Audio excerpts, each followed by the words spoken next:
Beleza. Tudo certo, então, né? Pode começar. Ah, tá ok. Então vamos lá. Primeiramente, bom dia a todos, né? Meu nome é Victor Marcelino Santos e a gente hoje, eu fico assim muito honrado de participar desse evento, né?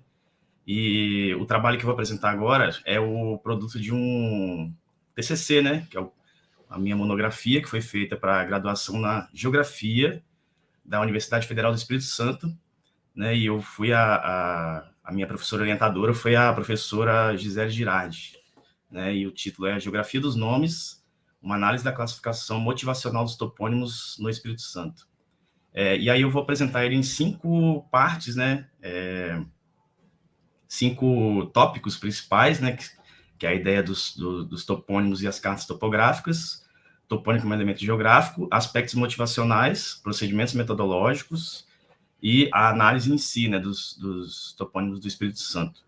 E aí temos aí o objetivo, né, analisar as relações entre os aspectos geográficos do Espírito Santo e a classificação motivacional dos topônimos, né, considerando que os topônimos, né, são elementos da produção do espaço também, né, além de outros aspectos. Então, o nome ele tem essa particularidade, né, de fazer parte da produção do espaço geográfico de forma humana aí, e ele permite diferentes abordagens, né, no sentido que ele permite interdisciplinaridade. Nós temos aí pessoas de várias áreas trabalhando com essa temática, e também considerando que os nomes podem, ao mesmo tempo, identificar os lugares e significar os lugares também, né? Ele tem esse aspecto duplo aí, e refletem particularidades geohistóricas também daquele lugar. E a proposta foi de classificação taxonômica da DIC, né?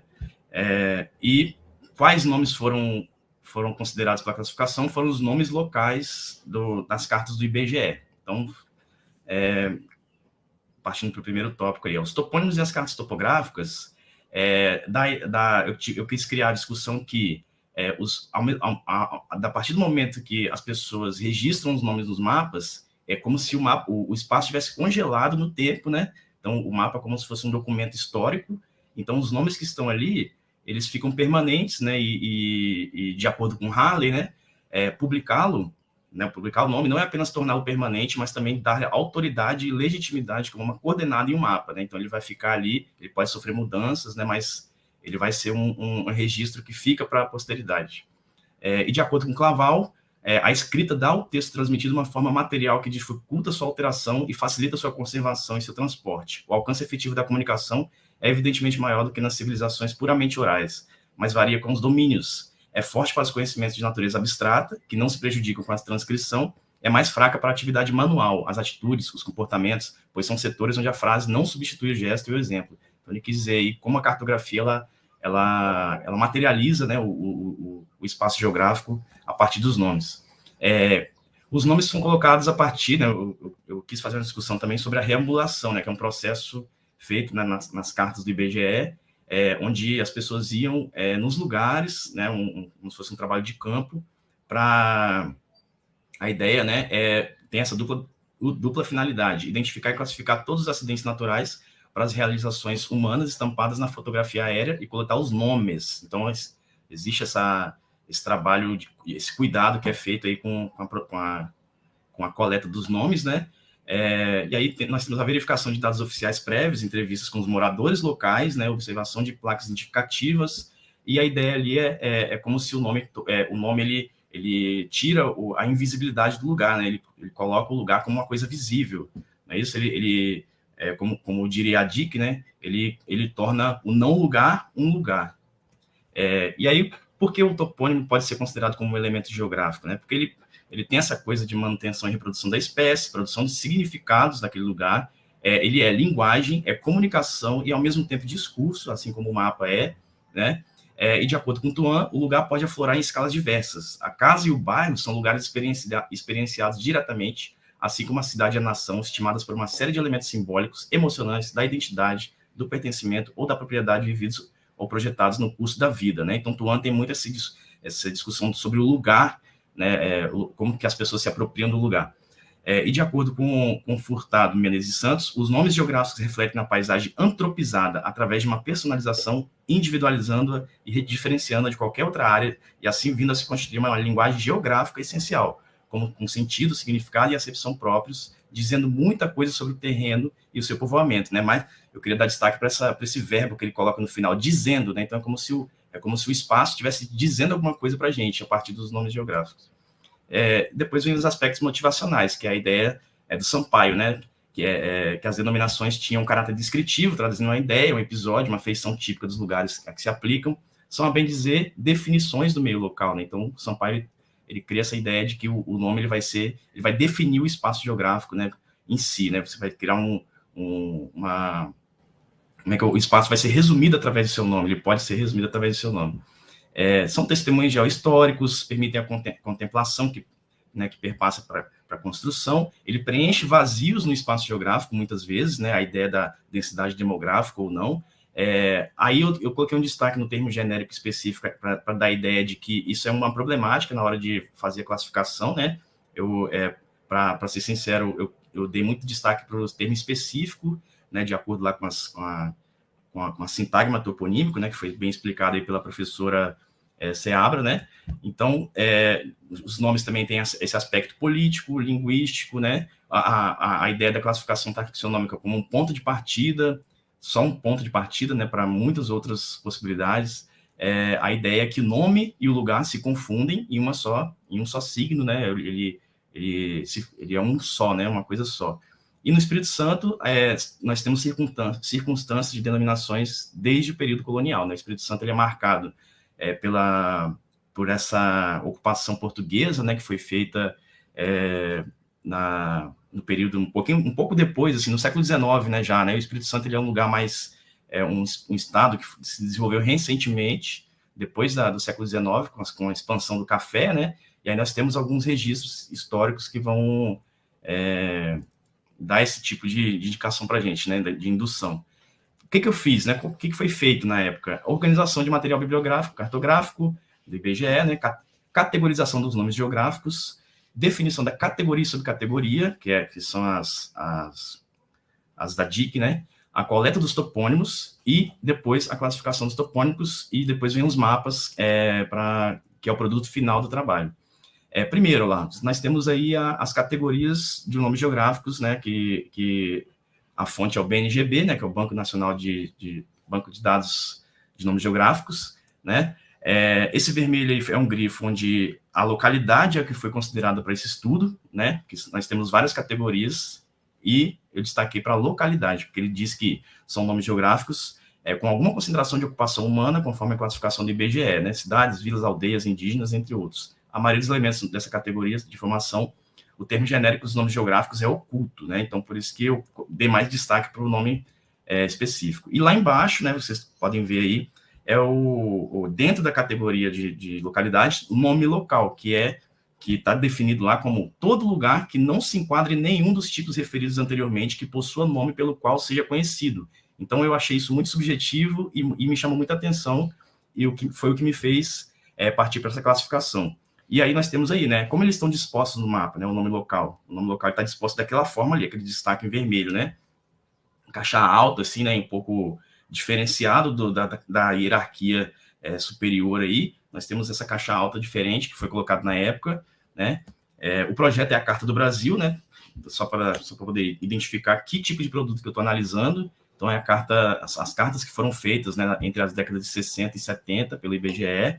E ainda nós temos a porção da Sudene, né, que foi feita. Então, aí é como se fosse uma disposição de como elas estão organizadas. Essa imagem é só para demonstrar como que os nomes locais estão dispostos no mapa. Então, a gente vê que tem duplicidades, né? Capivara, três nomes espalhados ali no mapa, né? Boa sorte, da ideia de que o reambulador, né, na produção daquele mapa, foi, como eu vou falar, imprimindo esses nomes como se fosse uma identificação desses lugares de forma espalhada, sem nenhuma delimitação territorial, né, definida, vamos colocar assim, né, bem definida. Então, mais uma coisa que me chamou a atenção. E aí nós temos esses dois mapas, que tudo foi feito no ArcGIS 9.3, né? O mapa da esquerda é um mosaico do Espírito Santo, das cartas do Brasil, né? Todas as cartas, um para 100 mil no norte, né? Mais para o norte do estado, e um para 50 mil mais para o sul do estado. O mapa da direita é todo o shape de pontos de todos esses nomes locais, tirando as duplicidades, né? Quer dizer, eu não quis carregar muito o mapa, então eu tirei todas as duplicidades e fui analisando um por um. Ao todo, né, o universo inteiro da pesquisa, foram 1.977 nomes locais que foram categorizados aí. Categorizados de acordo com, né, as taxonomias de Dick, que vocês estão vendo aí, né? Foi o meu principal foco aí para poder fazer esse tipo de classificação. Dividir em taxonomia de natureza física e antropocultural, né? E de acordo com cada um desses, foi feito um mapa produto, né? Separando um do outro para poder o mapa também não ficar muito carregado de nomes. E aí, como que foi feito lá, né? Coloquei o nome, a tabela de nomes, o tipo de acidente, que eu coloquei ou antropocultural ou físico-natural, a classificação dele e a subclassificação, porque às vezes tem essa consideração, né, dos termo genérico, termo específico, então eu quis colocar uma subclassificação para dar essa ideia, né, de ambiguidade, mas a classificação foi a que foi determinante para fazer o mapa. E aí nós temos a análise em si, né, que é o último ponto. A distribuição das classes taxonômicas, né? Então, a natureza antropocultural teve predominância, apesar de que tem um pouco de equilíbrio aí, né, nas taxonomias de natureza física. Esse é um mapa diferenciando as duas, né? Todos os nomes locais, só que diferenciando pelas taxonomias de natureza física e antropocultural. Então, a gente vê que está bem distribuído aí no estado do Espírito Santo, né? E agora vamos para as taxonomias de natureza física, que é a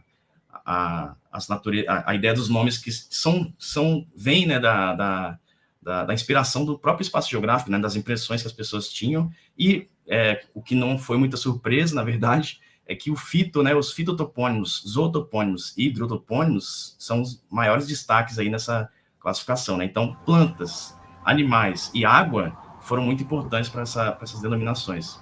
Vitor, 5 minutos. Ok, obrigado. E aí nós temos os mapas individuais, né, para cada um. Eu não vou ficar, né, detalhando um por um, mas é só para a gente poder ter contato aí com o produto do trabalho, que são os fitotopônimos, né, bem espalhados aí no estado do Espírito Santo, né, bananal, cedro, córrego do café, né, então são nomes de plantas. Os zootopônimos, que ficam também mais ou menos bem distribuídos aí, né, nomes de animais.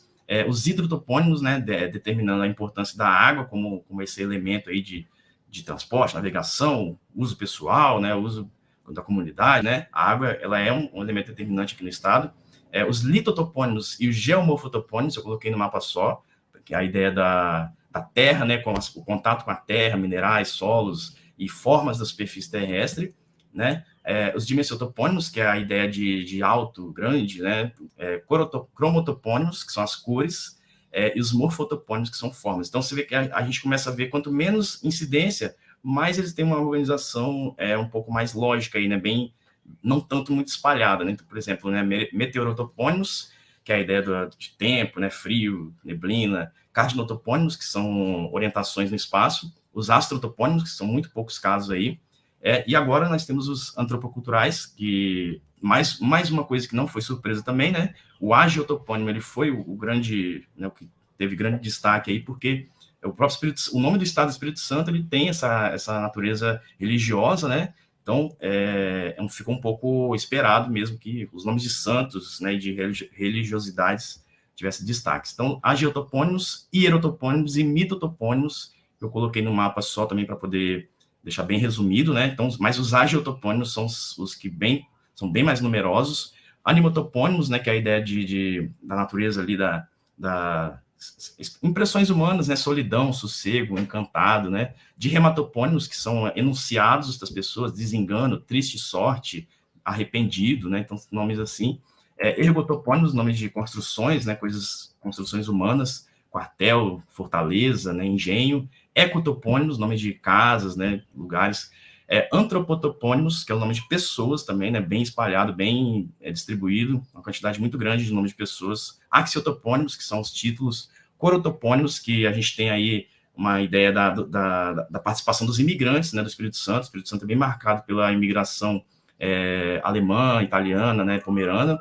Então, a gente tem essa coisa dos nomes das saudades, né, como foi citado ontem, numerotopônimos, historiotopônimos, cronotopônimos, que são os nomes de cores, de tempos, né, desculpa, de tempos, né, novo, nova, né, somatopônimos, partes do corpo humano, sociotopônimos, etnotopônimos, poliotopônimos, mais um mapa aí que a gente tem algumas características de indígenas também, né, mais uma marca aí da ocupação indígena que precede a dos portugueses, e a dos odônimos, que são nome de ruas, vias, né, então a gente tem muito pouco caso aí, beleza? E as considerações finais, né, a ideia de que a gente tem aí a noção de diversidade cultural e fisiográfica, né, no estado do Espírito Santo, onde a gente vai ver que os nomes também indicam dialetos perdidos ou incorporados, né, nomes que aparecem, nomes que não aparecem, causando, né, automaticamente uma desorientação do espaço no tempo, principalmente para as populações que foram dominadas, né, por exemplo, os indígenas do Espírito Santo, e aí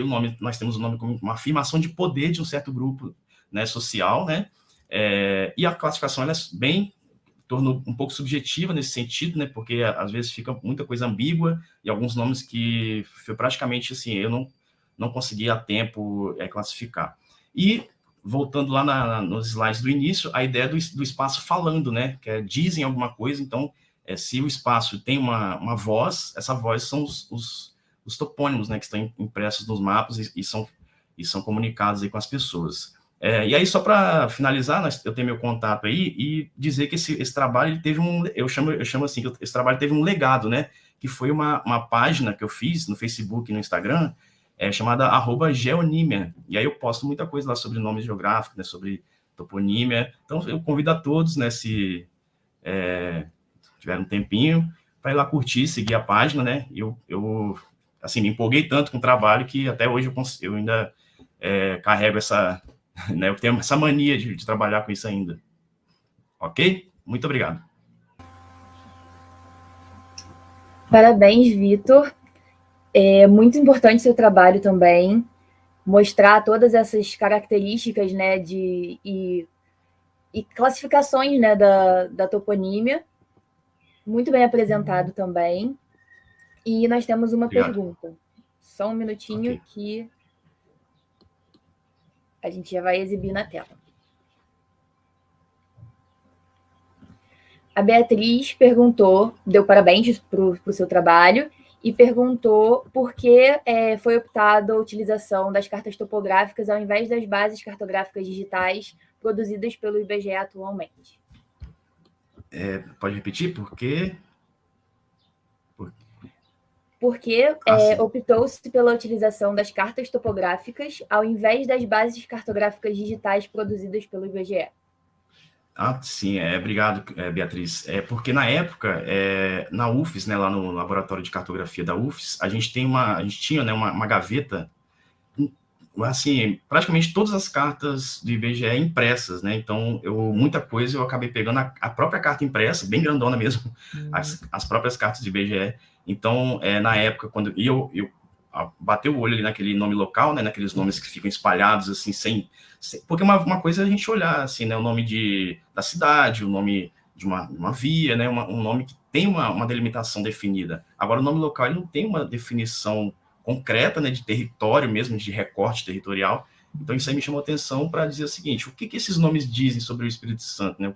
Por que esses nomes estão dispostos dessa forma, múltiplas, assim, né, com vários nomes repetidos naquele espaço? Então, eu peguei todas as cartas impressas, mesmo na mão ali, e fui olhando, né, fui analisando e eliminando duplicidades. Então, por isso que, né, eu dei um pouco de destaque nessa carta do Brasil da década de 60 e 70. E temos mais uma pergunta. A Adriana está dando bom dia e parabenizando o seu trabalho também, e perguntando se você utilizou o mapa raster ou a base vetorial do IBGE.